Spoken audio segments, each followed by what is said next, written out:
മൂവാറ്റുപുഴ നഗരസഭയുടെ പൊതുശ്മശാനം നിർമ്മാണം പൂർത്തീകരിച്ച് അടിയന്തരമായി തുറന്നു നൽകണമെന്നും ശ്മശാനത്തിൽ നടത്തിയ നിർമ്മാണ പ്രവർത്തനങ്ങൾ വിജിലൻസ് അന്വേഷിക്കണമെന്നും ആവശ്യപ്പെട്ട് BJP കൗൺസിലർമാർ നഗരസഭാ ഓഫീസിന് മുന്നിൽ പ്രതിഷേധിച്ചു. മൂവാറ്റുപുഴ നഗരസഭയിലേക്ക് നടന്ന സ്റ്റാൻഡിംഗ് കമ്മിറ്റി അംഗങ്ങളുടെ തെരഞ്ഞെടുപ്പ് ബഹിഷ്കരിച്ചാണ് BJP അംഗങ്ങൾ പ്ലക്കാർഡുകൾ കയ്യിൽ പിടിച്ച് പ്രതിഷേധം നടത്തിയത്.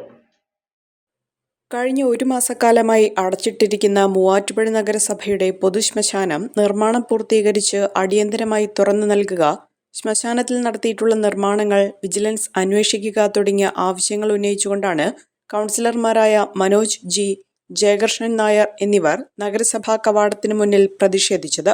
നഗരസഭയിൽ ഇന്ന് നടന്ന സ്റ്റാൻഡിംഗ് കമ്മിറ്റി അംഗങ്ങളുടെ തെരഞ്ഞെടുപ്പ് ബഹിഷ്കരിച്ചുകൊണ്ടാണ് രണ്ടുപേരും പ്രതിഷേധം നടത്തിയത്. മൂവാറ്റുപുഴ നഗരസഭയുടെ സ്മൃതി കുടീരം എന്നറിയപ്പെടുന്ന പൊതുശ്മശാനം ഒരു മാസക്കാലമായിട്ട് അടഞ്ഞു കിടക്കുകയാണ്. ഒരാഴ്ചത്തെ മെയിൻ്റനൻസ് എന്ന് പറഞ്ഞ് അടച്ചിട്ട പൊതുശ്മശാനം നാളിതുവരെയായിട്ടും തുറന്നു കൊടുക്കാത്തതിൽ പ്രതിഷേധിച്ചാണ് ഇന്ന് ഞങ്ങൾ 2 കൗൺസിലർമാർ ഈ നഗരസഭയുടെ മുമ്പിൽ കൗൺസിൽ ബഹിഷ്കരിച്ചുകൊണ്ട് സമരത്തിനിറങ്ങിയിരിക്കുന്നത്. കഴിഞ്ഞ വർഷം ഏതാനും ദിവസങ്ങൾ മാത്രമാണ് ഇത് തുറന്ന് പ്രവർത്തിച്ചത്. നാൾക്കുനാൾ ഇത് അടച്ചിട്ട് ഈ പ്രദേശത്തെ ജനങ്ങളെ മുഴുവൻ ബുദ്ധിമുട്ടിലാക്കുകയാണ്. കുറച്ച് നഗരസഭ കരാറുകാർ ഇതൊരു കറവപ്പശുവാക്കി മാറ്റിയിരിക്കുകയാണ്. അപ്പം അതിനെതിരെ പ്രതിഷേധിച്ചുകൊണ്ട്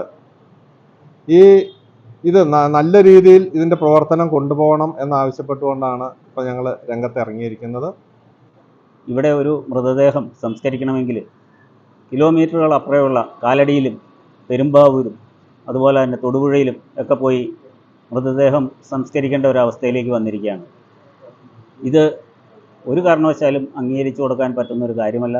ഭാരതീയ ജനതാ പാർട്ടിയുടെ നേതൃത്വത്തിൽ ഇതിനെതിരായിട്ടുള്ള ശക്തമായ പ്രക്ഷോഭങ്ങൾ നടത്തുവാനാണ് തീരുമാനിച്ചിരിക്കുന്നത്. അതിൻ്റെ ഒരു തുടക്കം എന്ന നിലയിലാണ് ഞങ്ങൾ കൗൺസിലർമാർ ഇപ്പോൾ കൗൺസിൽ ബഹിഷ്കരിച്ചുകൊണ്ട് ഞങ്ങൾ ഈ സമരത്തേക്ക് ഇറങ്ങിയിരിക്കുന്നത്. ഈ ധർണ ഉച്ചവരെ ഞങ്ങൾ ഇവിടെ ധർണയുണ്ടാവും. ധാരാളം പ്രവർത്തകർ ഇനി എത്താനുണ്ട്. ഇതിനു വേണ്ടിയിട്ട് എല്ലാ പൊതുജനങ്ങളുടെയും സഹകരണം ഞങ്ങൾ അഭ്യർത്ഥിക്കുകയാണ്. ഒരാഴ്ചത്തേക്ക് എന്ന പേരിൽ അടച്ചിട്ട ശ്മശാനം ഒരു മാസമായിട്ടും തുറന്നു നൽകാൻ നഗരസഭാ അധികൃതർക്ക് കഴിഞ്ഞിട്ടില്ല. അതേസമയം 3 ദിവസത്തിനുള്ളിൽ അറ്റകുറ്റപ്പണികൾ പൂർത്തീകരിച്ച നഗരസഭാ ശ്മശാനം പൊതുജനങ്ങൾക്കായി തുറന്നു നൽകുമെന്നും ഇപ്പോൾ BJP അംഗങ്ങൾ നടത്തിയ സമരം രാഷ്ട്രീയ മുതലെടുപ്പ് മാത്രമാണെന്നും നഗരസഭാ ചെയർപേഴ്സൺ ജോയ്സ് മേരി ആന്റണി പറഞ്ഞു. നഗരസഭയുടെ ക്രിമിറ്റോറിയത്തെ സംബന്ധിച്ചിട്ടൊരു സമരത്തെ നോക്കിക്കാണുന്നത് തീർച്ചയായിട്ടും ഒരു പ്രഹസനം എന്നുള്ള രീതിയിൽ തന്നെയാണ്. കാരണം ഈ ഇലക്ഷന് ശേഷം, ഇത്തവണത്തെ ഇലക്ഷന് ശേഷം ഏകദേശം 2-3 ദിവസം കൂടെ പ്രവർത്തിച്ചതിന് ശേഷമാണ് ചില റെക്ടിഫിക്കേഷൻ വർക്കിന് വേണ്ടിയിട്ട് ഈ ഒരു ക്രിമിറ്റോറിയം അടച്ചിട്ടതും അതിൻ്റെ റെക്ടിഫിക്കേഷൻ വർക്കുകൾ നിലവിൽ നടക്കുകയാണ്.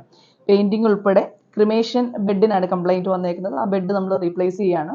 അതോടൊപ്പം തന്നെ പെയിൻറ്റിങ്ങിൻ്റെയൊക്കെ പണികൾ അവിടെ ആരംഭിച്ചു കഴിഞ്ഞു. അതുകൂടാതെ അവിടെ ഒരു മോട്ടറിൻ്റെ അലൈൻമെൻറ്റിൻ്റെ പ്രോബ്ലം ഉണ്ടായിരുന്നു. ആ ഒരു പ്രോബ്ലം റെക്ടിഫൈ ചെയ്ത് കഴിഞ്ഞു.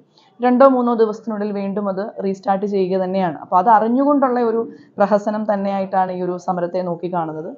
പിന്നെ അതോടൊപ്പം ഈ കഴിഞ്ഞത് 2007 ഈ ക്രിമിറ്റോറിയം ആരംഭിക്കുന്നത്. അപ്പം അതിനുശേഷം ഇവിടെ മാറി മാറി ഭരണസമിതി വന്നിട്ടുണ്ട്. അപ്പം അതിനുശേഷം അവിടെ ഒരു കൃത്യമായ റെക്ടിഫിക്കേഷൻ വർക്കുകൾ അവിടെ നടക്കാത്തത് കൊണ്ടാണ് ഈ ക്രിമേഷൻ ബെഡ് ഉൾപ്പെടെ ഇത്രയും തകരാറിലായിരിക്കുന്നത്. ഇതിപ്പോൾ നമുക്കൊരു 3 ദിവസത്തിനുള്ളിൽ തന്നെ അതിൻ്റെ വർക്കുകൾ പൂർത്തീകരിക്കുകയും അത് തുറന്നു കൊടുക്കാനും സാധിക്കുന്നതാണ്. ഒരു കുടുംബത്തിന് ആവശ്യമായ എല്ലാ വസ്ത്രങ്ങളും ഹോൾസെയിൽ വിലയിൽ ഇപ്പോൾ സ്വന്തമാക്കാം. ഇന്ന് തന്നെ സന്ദർശിക്കൂ A1 textiles, Nehru park, Muvattupuzha.